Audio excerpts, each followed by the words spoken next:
Good morning, everyone. How are you? I hope you are doing well. Today we are going to explain yes/no question, which is one type of questions. We said on the top of this page, we said that we have three types of questions. Those that expect only affirmation or rejection, as in, have you finished the book? Here, the expectation for such a question is either to say yes or no. The other type is those that expect a reply, supplying an item of information, as in, what is your name? When I ask by WH question, by WH item or WH word, it means that I need some information, not only yes or no. I have a gap of missing information and I need confirmation. That's why I ask by WH word. So what is your name means that I need information about the name. So it is not required for the listener to say yes or no. He or she is required to give me answer for my question. How old are you? Here I need to give me information about how old the person, how old is he or she. These we call WH questions. And the third type, those that expect as the reply one of two or more options presented in the question. So there is alternative. There are options in the question. So the hearer should choose one of these options. We call them alternative questions. For example, would you like to go for a walk or stay at home? So here I give him or her an alternative options, either to choose this or that. Now let's deal with the first type, which is yes/no question. As I mentioned to you previously, yes/no question can be formed by asking by the auxiliary element in the sentence. So if I have a sentence and the sentence contains an auxiliary verb and I want to get a response of yes or no, so I have to ask by the auxiliary found in the sentence. Sometimes I have more than one auxiliary, so I have to depend on the operator. Same way as with the negation. When I have more than one auxiliary, so I negate the first auxiliary, in which we call the operator. The yes/no questions also depend on the operator found in the sentence. So whatever number of auxiliaries do we have in the sentence, we choose only the first auxiliary, in which we call operator, and we shifted from its place and put it before the subject. We put it initially. So we put the auxiliary in initial position, and then we put the subject, then the main verb, the complement of the sentence, and then question mark. So in this way, we will expect the reply to be yes or no. Okay, suppose that we don't have auxiliary verb in the sentence and the sentence contains only main verb. In this way, we depend on verb to do to fulfill this task. So according to the type of subjects, whether the subject is singular or plural, according to the tense of the sentence, I'm going to choose the relevant type from verb to do. Verb to do, of course, I have three types. Do, in which I can use it in the present time with the plural subject.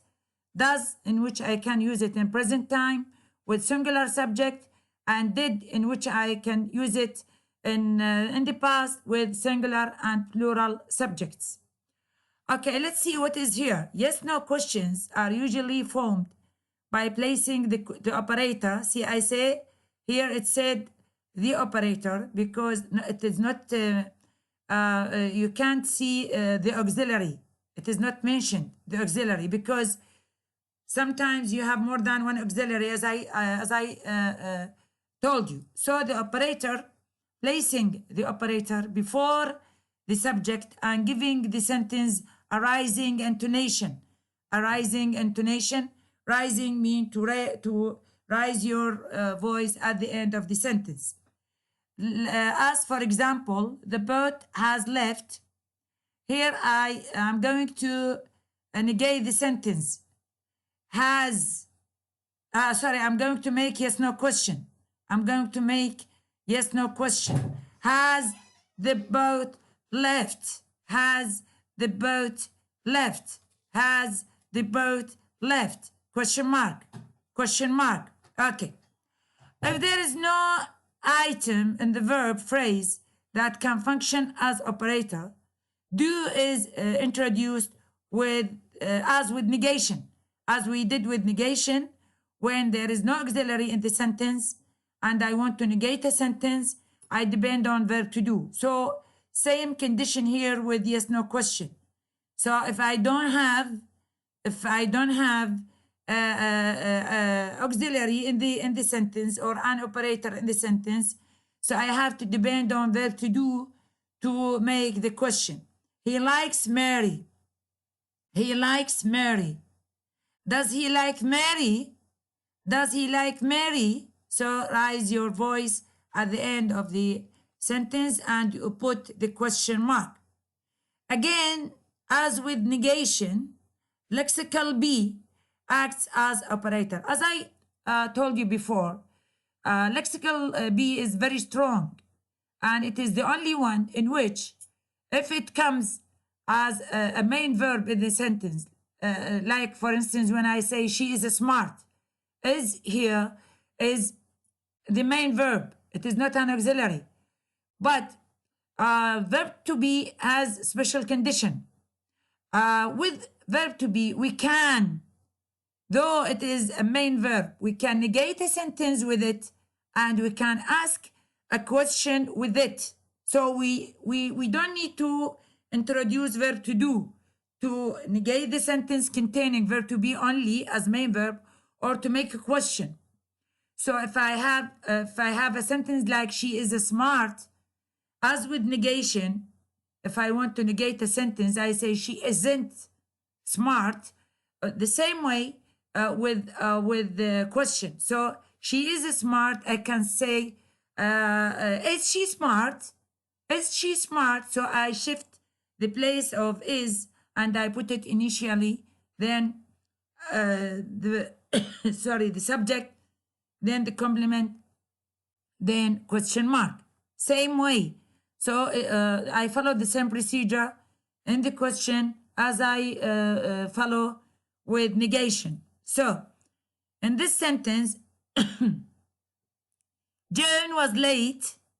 Jane was late. As you see, was here is the main verb. With a question, I can ask by verb to be. Was Jane late? Was Jane late? And I put question mark. Of course, with the British English, they prefer also to adopt the same procedure with a verb to have. But I told you, as learners of the English language, we never adopt such a condition. We never ask by any type of verb to have, the same way we did with verb to be.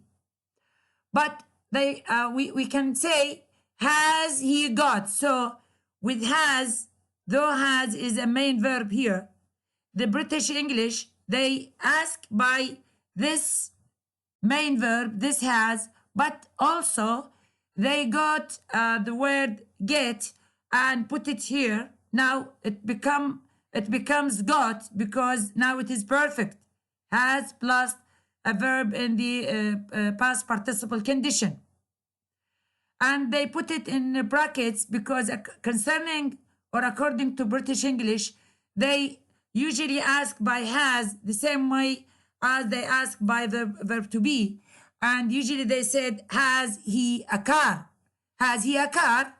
Has he a car? We never follow such a procedure, but it is correct if you say, has he got a car? Has he got a car? Has he got a car? This is correct and accepted.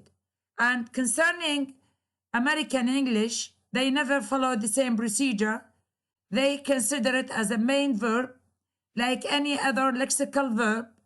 And since there is no auxiliary, they said, so they will bring verb to do and ask a question with it.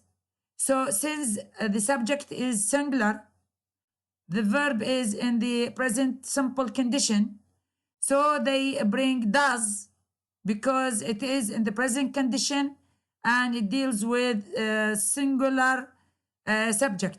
Does he have? Now has will return back to its origin, to its basic form. Have a car. Does he have a car? This is especially American English. Now, as I told you before, this note is important. So sorry, this is not important. So I don't request you to read it. It is not that much important. I just want you to pay attention to this. Now, yes, no questions has a positive orientation and negative orientation. Positive orientation and negative orientation. What is the meaning of positive orientation and what is the meaning of negative orientation?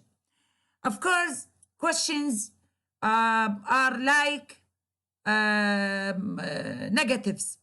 So when you negate a sentence, it means that you are going to use forms or terms in which they are non-assertive, because you negate the sentence. So all the items will be in a non-assertive form. Non-assertive form. Assertive means مثبت. So if you negate a sentence, you are negating the idea اللي هي طبعا هتكون يعني غير مثبتة بهالحالة.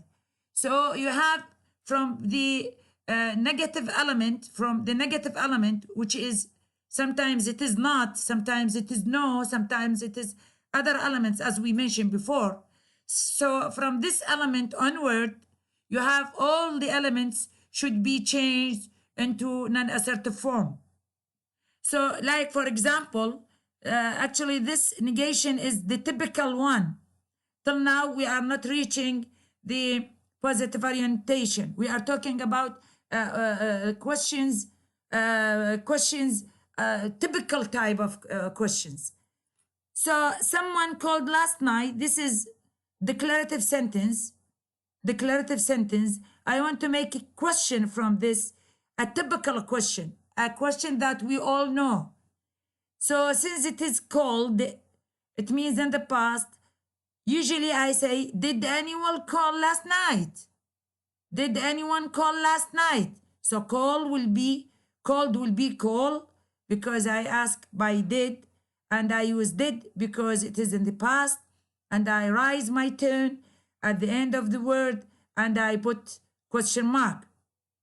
This is the typical way of using or doing yes no question. I suppose some of the class will be already here. Already is an assertive form. So with the declaratives, الجمل الخبرية, we use assertive forms. Now when we ask, we will change all the assertive forms into a non-assertive ones. So do you suppose any? So the sum is changed to any.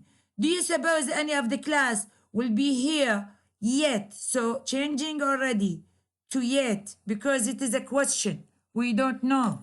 We are asking only. We want to know. Now, if I want to seek answers in a very positive way, if I want to pull the hearer into the answer, the positive answer, into saying yes, if I want to tell the hearer that I know, and I'm going to force him or imprison him in an angle, and I force him to say yes, I use a different way of question.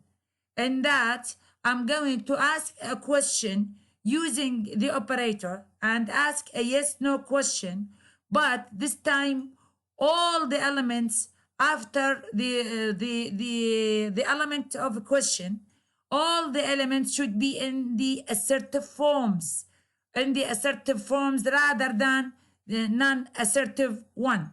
So if you use assertive forms, this will give an idea to the hearer that I know the truth, and I'm going to force him to say yes instead of saying no. Okay, look to these examples, please. Did someone call last night?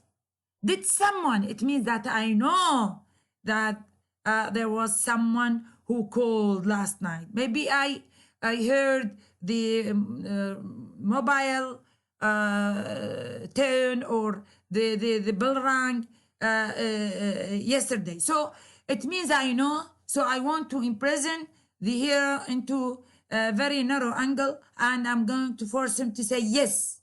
By asking with assertive forms, I'm going to seek positive answer, yes, rather than no.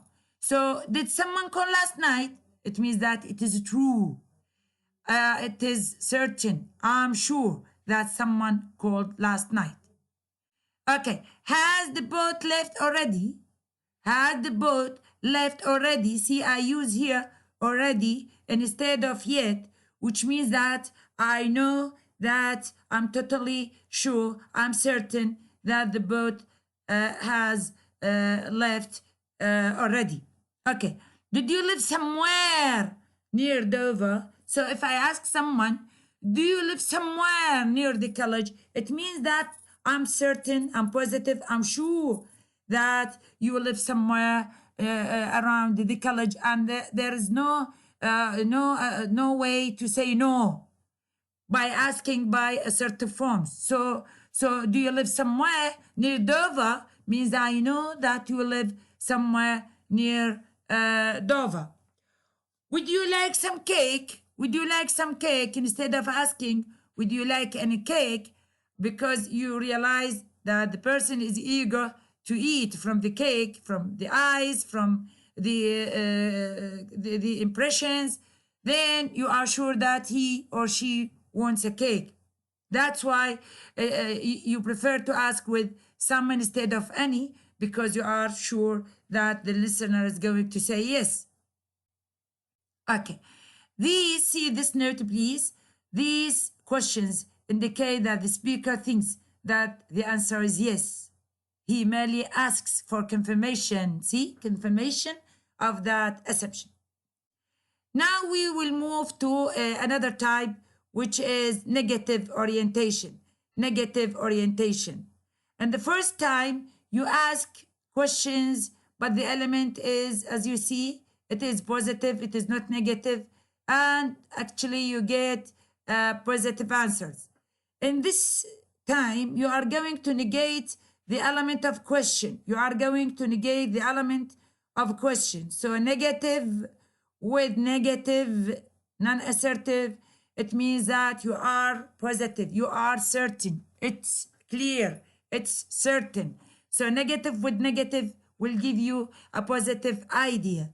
Positive idea. So you use a negative question with non-assertive form also to get a positive idea, to give an indication that you are sure, you are certain that these things won't happen. That's why you ask with a negative question. See this question, these examples. Can't you give us any? Can't. So instead of asking by can, I said, can't you give us any? So this is any. This is non-assertive form. So the question is negative, and I use here non-assertive form. Negative with negative will give you a positive. Will give you a positive idea. Can't you give us any hope of success? It means that it's true that you can't give us any hope of success. Isn't your car working? Isn't. See, it is negative. Isn't your car working? It means that I'm sure, I'm certain that your car is not working. Does no one believe on me? Does and no. See, does, no, doesn't. Does no one believe on me? It means that I'm positive, I'm certain that no one believes on me. Negative orientation is complicated. However, by an element of surprise, of course, when you ask such questions, you should give a surprise or disbelief in your tone, which adds implications of positive meaning. Sure, certain. Okay. Thus, two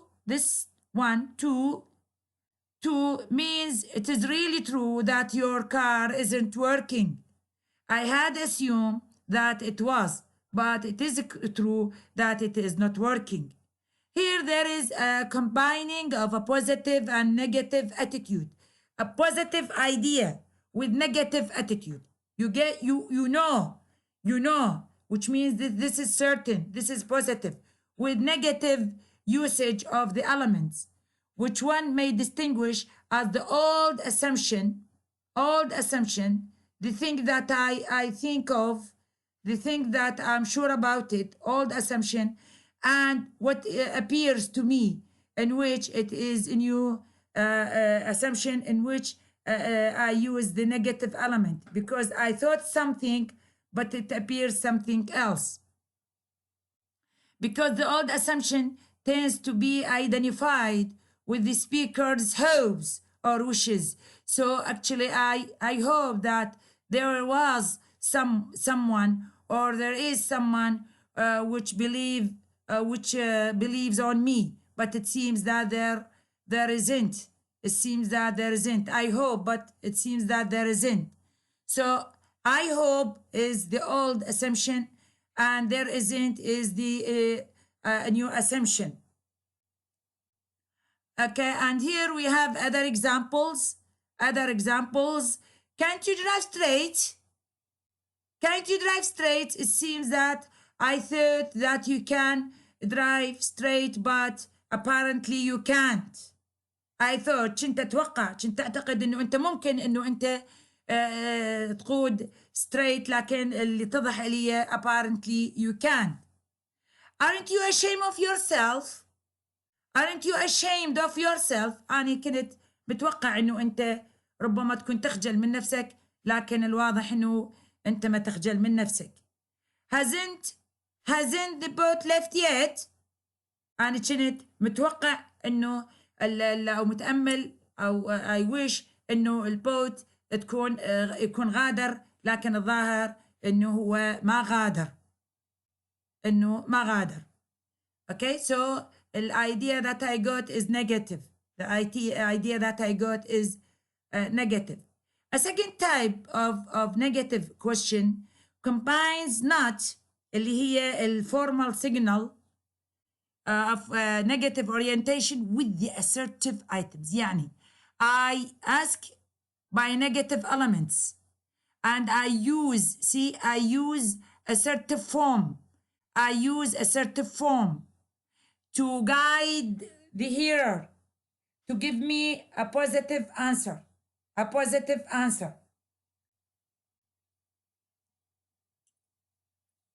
So see these examples.